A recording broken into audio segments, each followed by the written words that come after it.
chacun son compte, non. Chacun son compte, ici.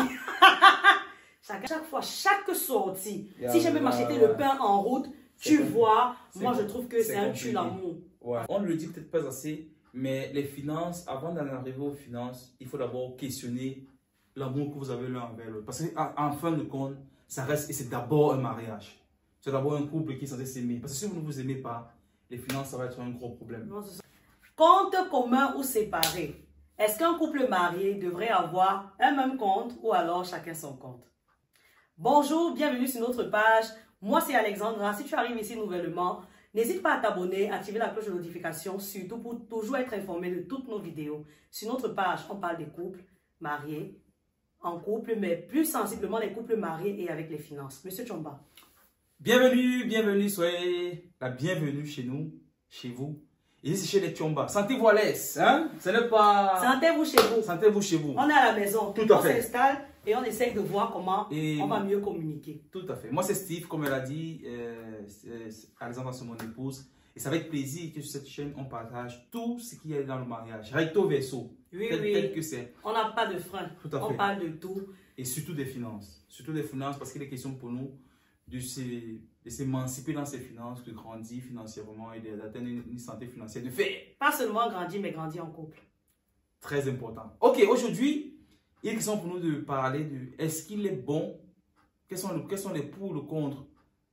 Est-ce qu'il est bon, je ne sais pas si je peux oui, est-ce qu'il est bon d'avoir un seul compte? En fait, que les mariés aient un seul compte ou alors chacun son compte? Ou chacun son compte. Non, ça veut dire que chaque fin du mois, l'argent, nos salaires viennent dans un même compte. Ou alors chaque fin du mois, l'argent vient dans chaque son compte. Et toi, qu'est-ce que tu en penses? Non, regarde, chacun son compte, non. Chacun son compte, ici. Chacun son compte. Toi, tu vois comment? Oui. Chacun son compte. Moi, plus sérieusement, honnêtement, je pense qu'avoir un compte ensemble, j'aurais tellement de points négatifs à donner s'il fallait que je donne les points négatifs d'un compte courant. On appelle ça compte courant, donc quand on utilise tout le temps ensemble. Un compte d'épargne ensemble, c'est autre chose. Mais un compte courant ensemble, moi, vraiment, je suis contre. Mais tu es contre, alors qu'on parle du postulat d'être uni dans les finances. Pourquoi tu serais contre? Ça n'empêche pas d'être uni dans les finances pour moi. Okay. Parce que je me dis que tu sais combien je gagne. Tu sais ce que je fais, tu sais en gros ce que je fais de mon argent. Tout à fait. Mais le fait que, moi je pense que ça tue l'amour. Chaque 5 francs. Chaque 5 francs est contrôlé. Je vais dire, je peux vouloir te faire un cadeau, je peux vouloir t'amener en vacances quelque part. Et puis là, nous avons une même carte. Quand bien même c'est mon argent que j'utilise, moi je ne trouve pas que, je trouve pas ça beau en fait. Je ne trouve pas que ça ait un petit côté subtil. Je peux pouvoir, je peux avoir envie de m'offrir certaines petites folies.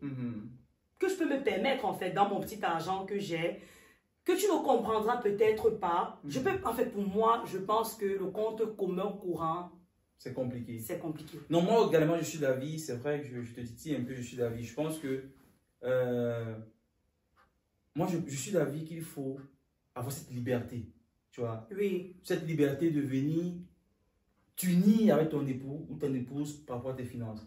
Dès lors que ça devient forcé, j'allais dire que tu dès que ça devient forcé, il y a un problème. Il y a un problème. Ouais. Et honnêtement, depuis un certain temps, quand même, sans te couper la parole, chérie, on parle beaucoup de vidéos des finances. Allez sur notre page TikTok, les Chomba. Là-bas, vous allez voir une série de vidéos et vous allez comprendre ce qu'on est en train de dire maintenant parce que nous, on parle du postulat que même si vous êtes unis dans les finances, chacun a un petit jargon secret d'argent. Pas secret, c'est trop fort. Il a un petit argent qu'il peut, je sais pas, faire ses petites folies avec quand elles sont petites sans forcément expliquer. Je sais pas si tu comprends un peu. Je peux peut-être vouloir m'acheter une chaussure.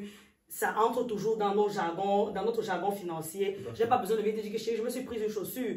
Mais par contre, si à chaque fois, chaque sortie, si je veux m'acheter le pain en route, tu vois, moi je trouve que c'est un tue l'amour. En fait, c'est mon point de vue. En tout cas, moi également, ce que je pense, c'est qu'il faudrait avoir chacun vos comptes.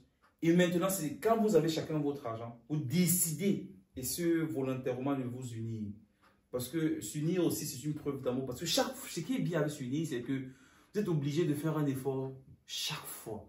Parce que parler d'argent sans être en accord l'un avec l'autre, c'est compliqué. Quand on se boude, c'est difficile de parler d'argent derrière. Quand on se boude, c'est difficile d'être d'accord avec les finances derrière. Mais le fait de devoir le faire chaque fin du mois, chaque fois, vous faites même un effort de communiquer et de parler. Donc moi aussi, je suis d'avis qu'il faut chacun avoir son compte courant. Et maintenant, à la fin du mois, on essaie de mettre ensemble et de voir ce qui va nous revenir l'un à l'autre.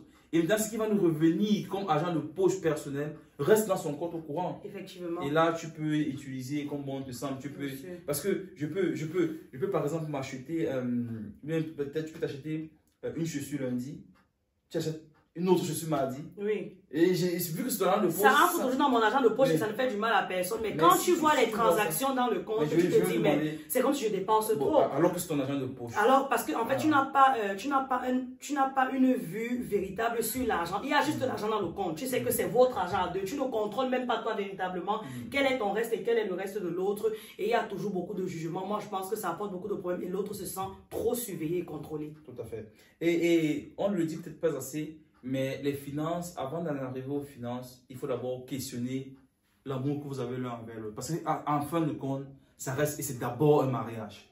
C'est d'abord un couple qui est censé s'aimer. Parce que si vous ne vous aimez pas, les finances, ça va être un gros problème. Non, ça va être vraiment un gros problème. Il faut déjà vous aimer, travailler sur les problèmes de l'amour que vous avez. C'est-à-dire manque de communication, problème de tromperie, problème de hausse de ton, comment se parler, manque de respect. C'est bien d'en parler tout le temps. Ce n'est que comme ça que derrière les finances vont suivre. Parce que si les finances ne suivent pas, si le préalable ne suit pas, ne vient pas, les finances seront compliquées derrière. Ça sera très compliqué. Pourtant, pourtant, le finance dans le couple est un énorme levier.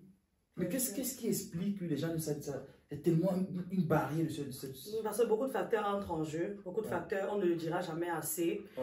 On a fait plusieurs vidéos là-dessus, vous pouvez aussi aller regarder.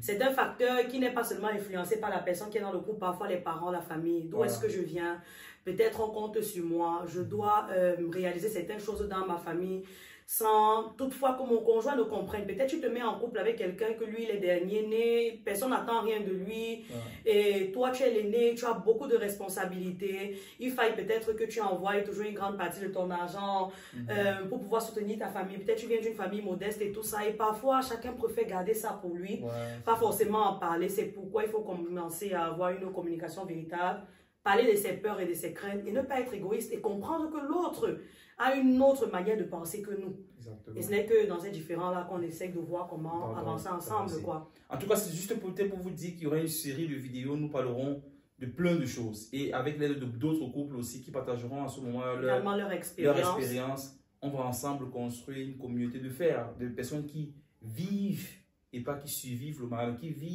sont heureux dans le mariage, mais surtout qui décollent en couple financièrement. Merci d'avoir suivi la vidéo jusqu'ici. Et si tu as suivi jusqu'ici, s'il te plaît, abonne-toi et partage. C'est un plaisir, ça nous fait beaucoup plaisir quand tu... Partage, tu commentes, tu donnes ton avis. Et on se voit à la prochaine vidéo pour davantage d'informations. À la prochaine. À la prochaine. Ciao, ciao.